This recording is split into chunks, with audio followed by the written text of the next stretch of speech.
হোলির উৎসব, আর তাই ঢেকে ফেলা হয়েছে মসজিদ। উত্তরপ্রদেশ সরকার শুক্রবার সংখ্যালঘুদের ঘরে বসে প্রার্থনার আবেদন রেখেছেন। রমজান মাস, আর এই প্রথম কানপুরের জামা মসজিদে শুক্রবারের জুম্মার প্রার্থনার সময় বদল করা হয়েছে। মসজিদের 200 বছরের ইতিহাসে এই প্রথমবার নোটিশ টাঙিয়ে দেওয়া হয়েছে মসজিদে। কেন? কিসের আশঙ্কায়?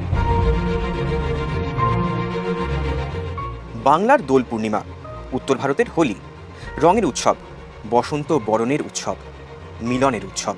এদিনেই তো আমরা বলে থাকি, রং যেন মোর মর্মে লাগে, আমার সকল কর্মে লাগে। তাহলে আপত্তি কোথায়? রমজান আর হোলি কি পাশাপাশি চলতে পারে না? রমজান মুসলিম সম্প্রদায়ের আত্মনিয়ন্ত্রণ ও কৃচ্ছ সাধনের মাস, গুনাহ অর্থাৎ পাপ থেকে মাফ পাওয়ার মাস। শুক্রবার দোলের দিন জুম্মাবার। জুম্মার নামাজ মুসলমানদের কাছে অত্যন্ত পবিত্র এবং একাত্মতার বলে মনে করা হয়।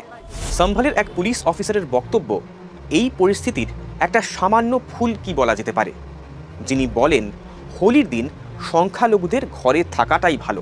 जुम्मा साल में 52 बार आता है, होली साल में एक बार आता है। मुस्लिम समुदाय के लोगों के यदि किसी को लगता है भाई आपको होली के रंग से आपका धर्म भ्रष्ट हो जाएगा या जो भी है, तो वो उस दिन ना निकले। যোগী আদিত্যনাথের সরকার এই বক্তব্যকে সমর্থন করেন। 14 मार्च को होली है, 2 बजे तक होली खेलने दो, 2 बजे के बाद आप जुमे की नमाज पढ़ना। और बहुत सारे मुस्लिम धर्मगुरुओं ने भी इसके बारे में इस प्रकार के पहले से उन्होंने आह्वान भी किया, अपील भी करती है कि हम लोग इसको मानेंगे, क्योंकि होली साल में एक बार में पड़ती है और जुमे की नमाज तो हर सप्ताह पढ़नी है। কয়েক বছর আগের কথা, মহরমের তাজিয়া বের হবে বলে দুর্গাপুজোর ভাসানের সময় নিয়ন্ত্রিত করে এ রাজ্যের সরকার, যা নিয়ে সে সময় তোলপাড় পড়ে যায়। পাশাপাশি দুই সম্প্রদায় তাদের ধর্ম পালন করবেন, তাতে কার আপত্তি?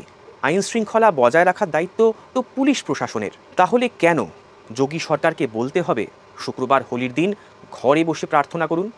কেন ঢেকে দেওয়া হবে মসজিদ? উত্তরপ্রদেশের সম্ভল কিছুদিন আগেই হিংসায় উত্তপ্ত হয়ে ওঠে।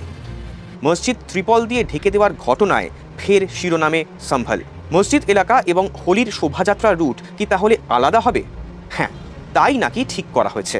প্রশ্ন এখানেই, এভাবে কি সম্প্রীতি সম্ভব? বিরোধীদের প্রশ্ন, মসজিদ ঢেকে দেওয়া হয়েছে তা ভালো, কিন্তু তাহলে পুলিশ প্রশাসনের কি প্রয়োজন? আমাদের রাজ্যে ফিরে আসা যাক। দুর্গাপুজো আমাদের শ্রেষ্ঠ উৎসব, কয়েক কোটি মানুষের মিলনের উৎসব। সেই উৎসব পালনে কোনো বিধি নিষেধ কি আমরা মেনে নেব? আবার প্রশ্ন ওঠে, রামনবমীর মিছিল থেকে কেন এ রাজ্যে বারবার অশান্তির আঁচ ছড়ায়? আসলে ফুলকির আগুন রয়েছে প্রশাসন আর রাজনীতিবিদদের একাংশের অন্দরে। আপনি কি মনে করেন রমজান আর হোলি একসঙ্গে পাশাপাশি হতে পারে না? তার জন্য কেন ফতোয়া জারি করতে হবে? কেন ঢেকে দেওয়া হবে ধর্মস্থান? মতামত জানান কমেন্ট বক্সে।